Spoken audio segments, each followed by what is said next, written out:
अस्सलाम to all of you. As per my promise, इस video में मैं आपके साथ यूएचएस एमडी कैट 2022 पेपर का जो है पोस्टमार्टम करने जा रहा हूं। आप सामने स्क्रीन पर देख सकते हैं पेपर अवेलेबल है।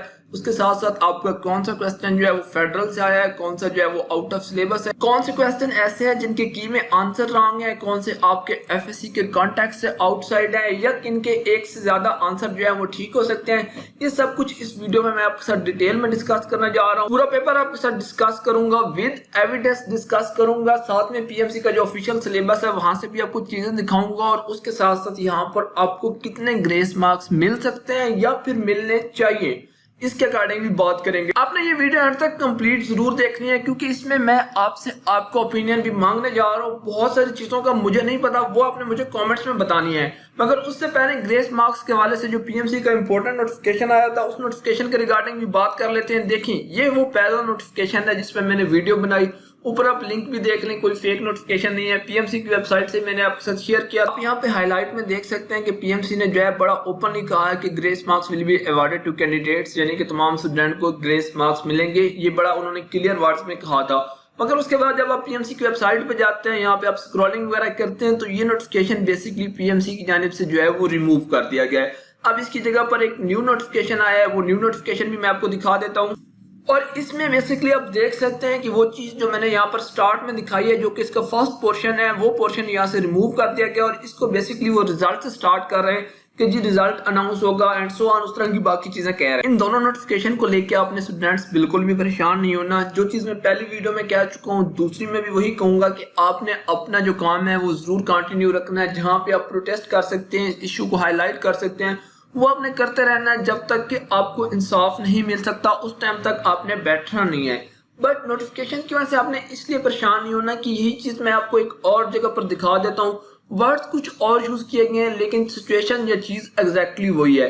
बेसिकली अगर ये वाला नोटिफिकेशन ऐसा रहता तो पीएमसी ने नोटिफिकेशन तो नो डाउट इशू कर दिया, बट उसके बाद उनकी जानिब से रियलाइज किया गया कि ये कल को आगे चल के उनके लिए जो है काफी प्रॉब्लम क्रिएट कर सकता है। पार्टिकुलरली अगर ये वाला जो मामला है ग्रेस मार्क्स वाला या एमडी कैट की जो सिचुएशन है, उसको कोर्ट में चैलेंज कर लिया जाता है, तो वहां पर कोर्ट तो कहेगी कि जी जब आप खुद इस चीज को तस्लीम कर रहे थे कि वहां पे प्रॉब्लम है और हमने बच्चों को ग्रेस मार्क्स देने हैं, तो फिर उसके बाद आपने बच्चों को ग्रेस मार्क्स क्यों नहीं दिए? अब तो बच्चों का राइट बनता है, लिहाजा बच्चों को यहाँ पर ग्रेस मार्क्स अवॉर्ड किए जाएं।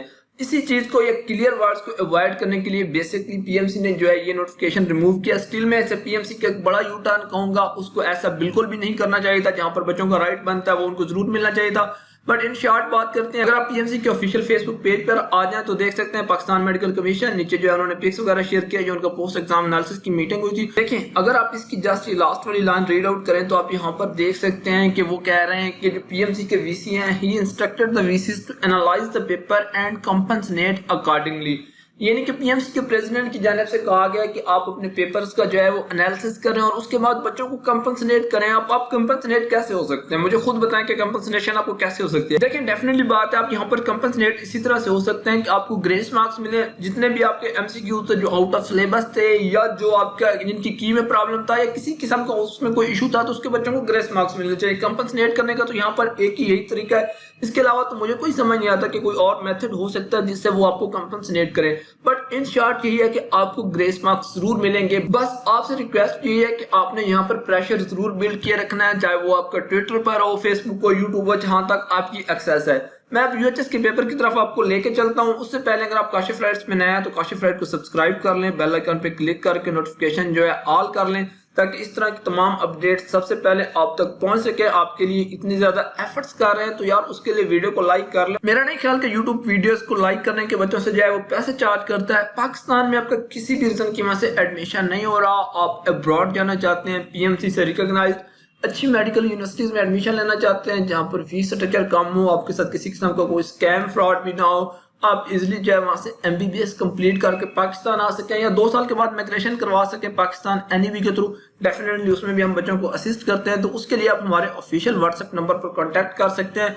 इंशाल्लाह ताला एडमिशन प्रोसेस के हवाले से हम आपको मुकम्मल असिस्ट करेंगे। आप इस व्हाट्सएप नंबर पर हमें पीएमसी के हवाले से भी वीडियो मैसेज फॉरवर्ड कर सकते हैं, जहां पे आपने पीएमसी को एक्सपोज किया हो या जो भी इश्यूज वगैरह हो, या फिर आप पाकिस्तान में प्राइवेट मेडिकल कॉलेजेस में एडमिशन लेना चाहते हैं, उसके लिए आपको कंसल्टेंसी रिक्वायर्ड है, तब भी आप इस पे कांटेक्ट कर सकते हैं। अब मैं पेपर की बात करने जा रहा हूं, उससे पहले यहाँ पर मैं आपको एक डिस्क्लेमर दे दूं कि देखिए, सबसे पहली बात तो ये है कि आपको मुझसे डिसएग्री करने का 100% राइट है, आप मुझसे डिसएग्री कर सकते हैं। दूसरी चीज ये है कि यहाँ पर मैं जितना जो है चीजों को सर्च आउट कर सकता था, मुख्तलिफ मीडिया प्लेटफॉर्म वगैरह पर चीजों को देखा, MCQs को देखा, जो मुझे यहाँ पर रॉन्ग लगा वो मैंने हाईलाइट कर दिए हैं, वो आगे चल के मैं आपको बताने जा रहा हूँ, प्रूव करने जा रहा हूँ। हो सकता है उसके अलावा कुछ और MCQs भी हों जिनका आपको पता हो, जो यहाँ पर मैं शायद हाईलाइट ना कर सकूं, तो वो अपने कमेंट सेक्शन में बताना है कि सर फिलहाल MCQs में प्रॉब्लम था, ताकि उस पर भी हम वर्क कर सके। प्लस ये कि आपने इस पेपर को एक FSC के स्टूडेंट की नजर से देखना है कि अगर आप FSC के पेपर दे चुके हैं और उसके बाद आपको ये टेस्ट दिया जाए, आपको कहा जाए कि आप इसको सॉल्व करें,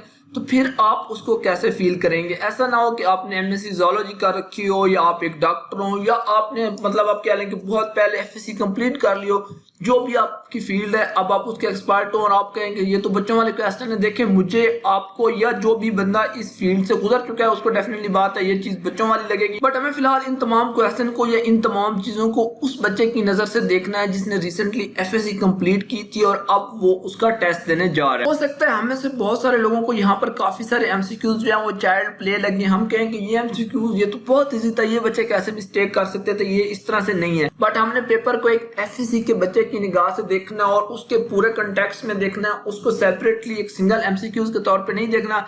ऐसा बच्चा जो कि MD-CAT का टेस्ट देने जा रहा है, वो एक स्ट्रेसफुल एनवायरनमेंट में बैठा है, उसके पास लिमिटेड टाइम है, 1 मिनट है, और 1 मिनट के अंदर अंदर उसने वो MCQ सॉल्व करना है। अगर आप ये कंप्लीट डॉक्यूमेंट डाउनलोड करना चाहते हो तो हमारी ऑफिशियल वेबसाइट kashifraid.com पर आ सकते हैं। यहाँ पर आप देख सकते हैं कि मैंने ये अपलोड कर दी है। आप ये वाली पोस्ट ओपन कर लेंगे तो इस पोस्ट के अंदर आपको डाउनलोड का लिंक मिल जाएगा। यहाँ पर हम MCQ नंबर 2 को देखते हैं, आप इसकी स्टेटमेंट पढ़ सकते हैं। बेसिकली ये जो आपका MCQs है ये फेडरल की बुक से जो है पिक किया गया है। आप PTB के अंदर जाके वर्सेस वाला चैप्टर पढ़ सकते हैं, वहां पर आपको ये चीज नहीं मिलेगी, लेकिन अगर आप फेडरल में जाएंगे तो डेफिनेटली बात है आप इस चीज को फाइंड आउट कर सकते हैं।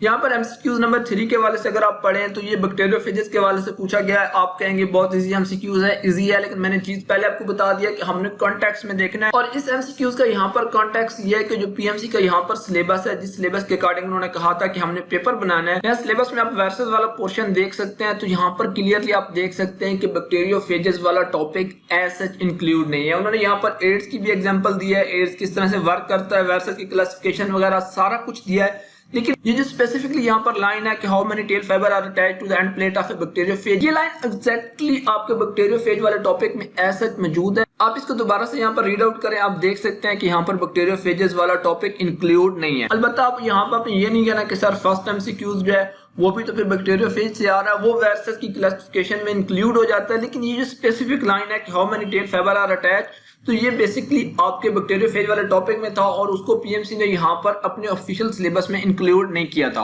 अब इसको हम स्क्रॉल डाउन कर लेते हैं, बाकी MCQs के वाले से अपने कमेंट्स में बताना है। तो आप देख सकते हैं कि proteins are the main dash component of the cell.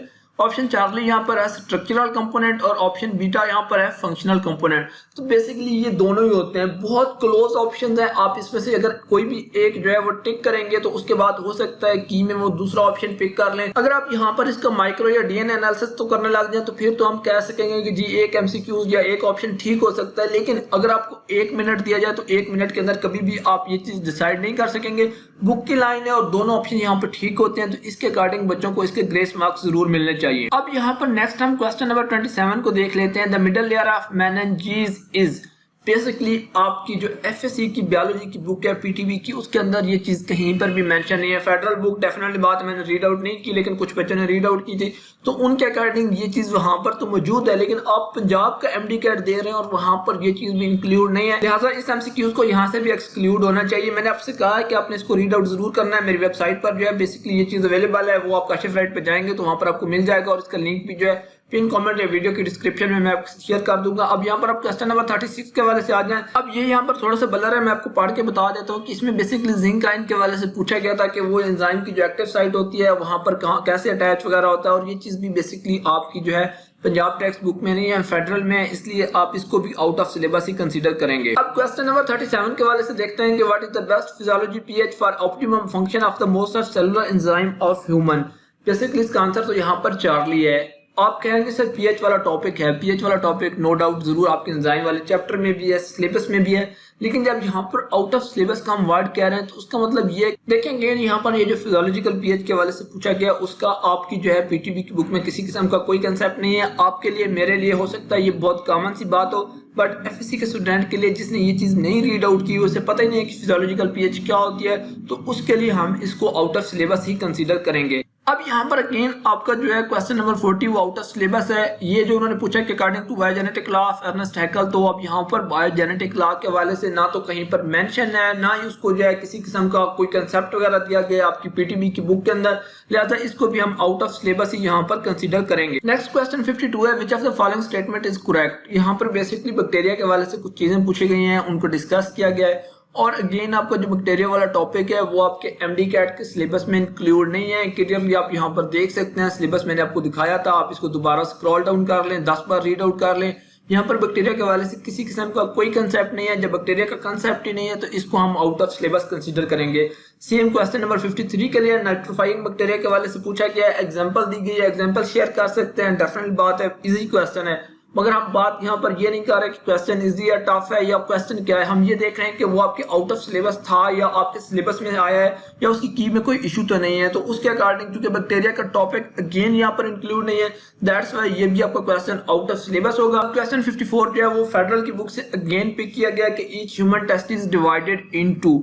अब रिप्रोडक्शन वाले चैप्टर में चले जाएं, अगर आपको ये लाइन मिल जाए तो आप मुझे कह सकते हैं कि सर आप रिस्पॉन्सिबल हैं, वहां पर भी इसका किसी किस्म का कोई कंसेप्ट नहीं दिया गया, अलबत्ता फेडरल की बारे में ये चीज मौजूद। अब यहाँ पर अगेन आपको क्वेश्चन नंबर 62 आ जाता है और ये भी बेसिकली आपका आउट ऑफ सिलेबस है, जॉइंट्स के वाले से पूछा गया था। आप यहाँ पर इसको जो है वीडियो को स्टॉप करके इसको रीड आउट कर सकते हैं। अब मैं केमिस्ट्री पोर्शन में आपको लेकर आ गया हूँ, यहाँ पर बेसिकली आपके पार्शियल प्रेशर के हवाले से पूछा गया, लेकिन पार्शियल प्रेशर वाला टॉपिक या जिस तरह इनको आपस में लिंक किया गया ये आपके सिलेबस में इंक्लूड नहीं है, इसको हम out of syllabus he consider करेंगे। नेक्स्ट हम यहाँ पर क्वेश्चन 96 को देख लेते हैं, why dimer of aluminium chloride is form. तो यहाँ पर आप इसके ऑप्शन चार्ली एंड डेल्टा देखिए तो दोनों में सेम बात की गई है, दोनों करेक्ट हो सकते हैं, बच्चे के लिए मुश्किल होगा, बहुत ज्यादा टिकी है। अगर आप एक सिलेक्ट करेंगे तो डेफिनेटली बात है दूसरा ऑप्शन रॉन्ग हो जाएगा। इसके दोनों ऑप्शन ठीक है, बच्चे को यहाँ पर जो है इसके ग्रेस मार्क्स मिलने चाहिए। What is the number of isomers of hydrocarbon having a molecular formula of something, यहाँ पर दिया गया बलर है, मैं सही से रीड आउट नहीं कर सकता, लेकिन ये भी चीज आपके सिलेबस में इंक्लूड नहीं थी। आप केमिस्ट्री का सिलेबस चेक कर सकते हैं, 103 भी आपका आउट ऑफ सिलेबस यहाँ पर आ रहा है। नेक्स्ट आपका क्वेश्चन नंबर 110 यहाँ पर है, freon is commonly known as. तो बेसिकली ये चीज भी आपके सिलेबस में इंक्लूड नहीं है। अब मैं सिलेबस आपको यहाँ पर दिखा तो सकता हूँ, उसमें हम जा भी सकते हैं केमिस्ट्री पोर्शन में,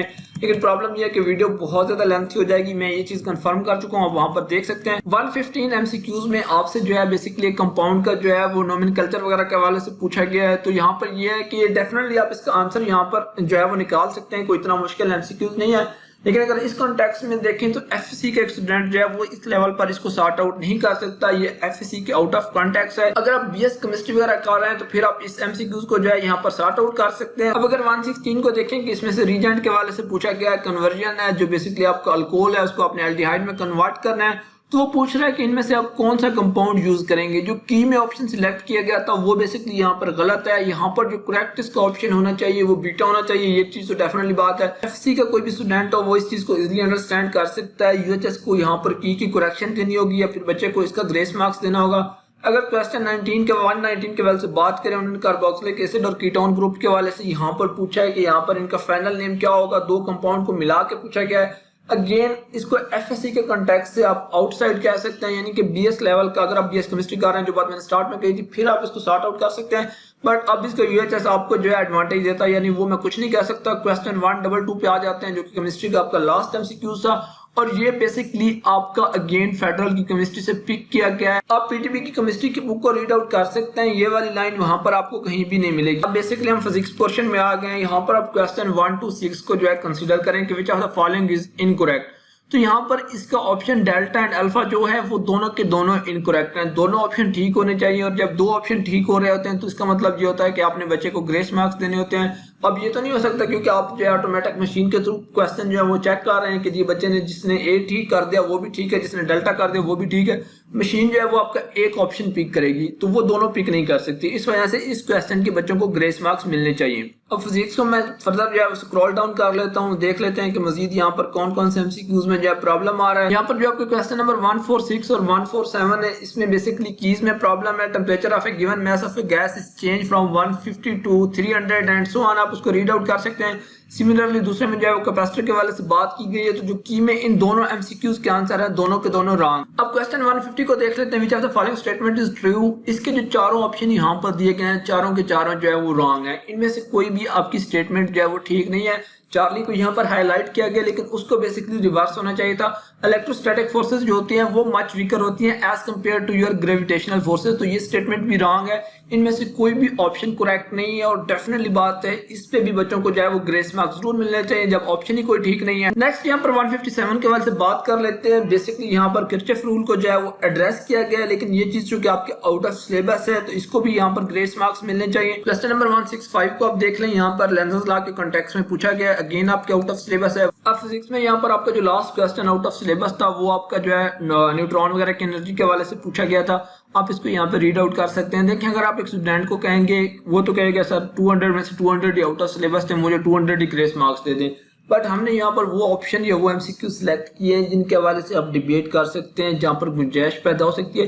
ये जिस तरह मैंने आपको स्टार्ट में जो है सिलेबस दिखा दिया था कि जी आप सिलेबस से कंफर्म कर सकते हैं, ये चीजें आपकी out of syllabus out of context हैं। अब यहाँ पर आप खुद भी सिलेबस को रीड आउट कर सकते हैं, यहाँ से चीजों को देख सकते हैं। वीडियो में अगर मैं साथ साथ एक एक एमसीक्यू दिखाऊंगा तो डेफिनेटली बात है वीडियो बहुत ज्यादा लेंथी हो जाएगी। देखिए अब यहाँ पर इंग्लिश आ गई है। इंग्लिश में बेसिकली कंट्रोवर्शियल एक ही स्टेटमेंट है, लेकिन उसके वजह से मैं कुछ ज्यादा ओपिनियन आपको नहीं दे पाऊंगा। और लॉजिकल रीजनिंग की बात भी करें तो यहाँ पर भी एक कंट्रोवर्शियल स्टेटमेंट आ रही है, लेकिन डेफिनेटली बात है इन दोनों के हवाले से ये यहाँ पर एक जो है की रॉन्ग के हवाले से बात की गई है। इन दोनों के हवाले से जो इनके एक्सपर्ट हैं वही ज्यादा बेटर ओपिनियन दे सकते हैं। लेकिन जो मैंने आपको टोटल एमसीक्यूज दिखाए हैं वो आपके 29 के करीब एमसीक्यूज बन रहे हैं। अब डेफिनेटली बात है और एमसीक्यूज भी लाएंगे, कहेंगे सर इनमें भी प्रॉब्लम है, लेकिन जिनमें कोई इशू था, जिनमें कोई ना कोई किसी भी कंटेक्स्ट में या फेडरल से थे, आउट ऑफ सिलेबस से की में मसला था, वो मैंने आपको दिखाए हैं। 29 बन रहे हैं। अब बच्चों को यहाँ पर 29 नहीं तो 20 मार्क्स तो उनका हक बनता है। एटलीस्ट उनको 20 ग्रेस मार्क्स यहाँ पर जरूर मिलने चाहिए। बेशक पीएमसी या आपका जो भी यूएचएस वगैरह है वो अपने जो है एक्सपर्ट बिठा ले, वो आपस में इन एमसीक्यूज के हवाले से डिबेट कर सकते हैं फेडरल की पीटीबी की बुक्स को सामने रख के, और इस चीज पे जो है इजिली कोई भी कंक्लूजन किया जा सकता है। बट मैंने आपको दिखा दिया और आपको साबित भी किया कि इतने एमसीक्यूज आउट ऑफ सिलेबस थे और यहाँ पर बच्चों के ग्रेस मार्क्स उनका बिल्कुल हक बनता है। डेफिनेटली आपको आइडिया है कि जो आपका एक एमसीक्यूज होता है वो आपका 0.25 जो है वो कंस्टिट्यूट कर रहा होता है टोटल मेरिट में से। अगर 4 एमसीक्यूज आपके ठीक हो जाए तो आपका 1% मेरिट इंक्रीज हो जाता है।